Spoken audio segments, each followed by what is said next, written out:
luya, bawang, sibuyas, at kamatis yung ating igigisa dito sa ating pusit.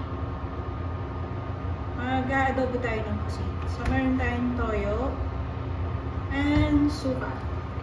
Meron din tayong paminta dyan. So, unahin natin yung luya.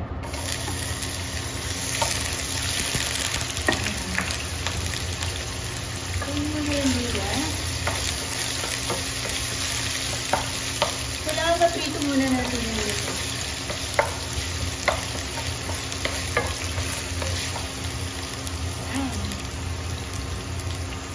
So, susunod yung ating bawang. Mabilisan luto lang po.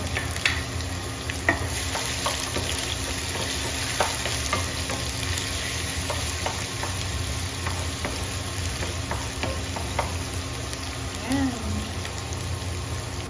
Susunod natin ilagay yung sibuyas.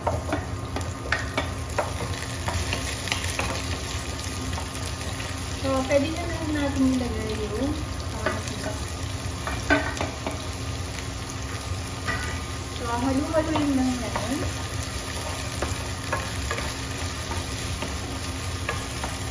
Ayan. Pwede na natin ng toyo. Depende na sa inyo kung gaano kadami yung gagawin.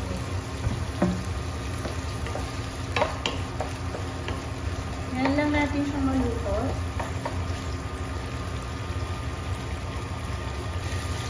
Lalagay lang ako ng konting asukal.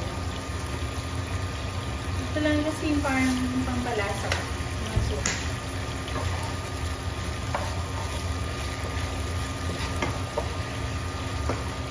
Patutuin na lang natin itong kamatis. Kailangan lumambot na ng kamatis.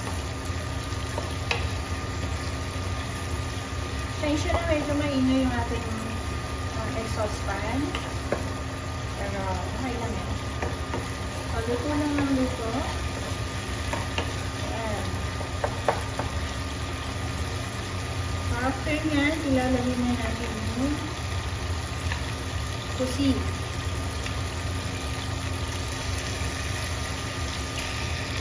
Adobong pusit ko guys. So, masyadong lutuin para hindi siya pinuwi. Masasabaw siyang ano yan eh, ang pusa.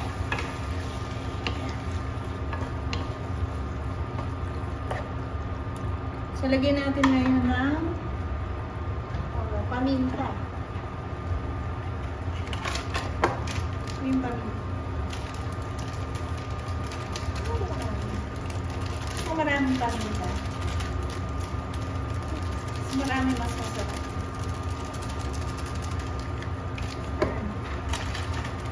Tapos, dahil ito ay adobo,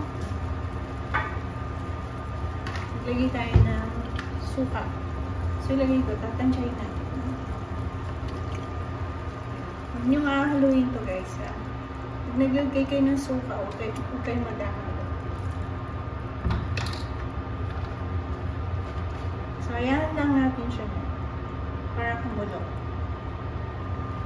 Hindi na tayo nagsabaw dito kasi kusang nagsasabaw itong pusit. Pero kung nasa inyo, gusto nyo mas maraming sabaw, dagdagan nyo na lang ng konti. So, nakikita nyo, inilagay natin yung suka. Hindi ko muna siya inahalo para hindi maglasang sariwa yung suka. So, ngayon naman, kasi kumukulo na siya, pwede natin siyang haluin. At kailangan titikman ninyo.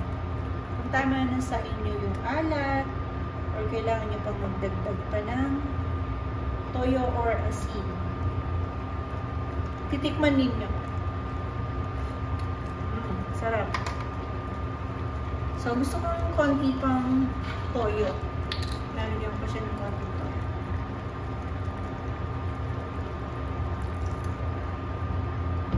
So, ayayin nyo lang siyang kumulo.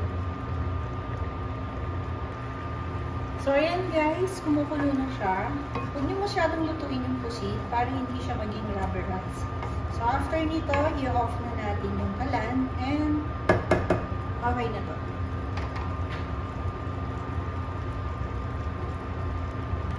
At yan na yung ating adobong pusit.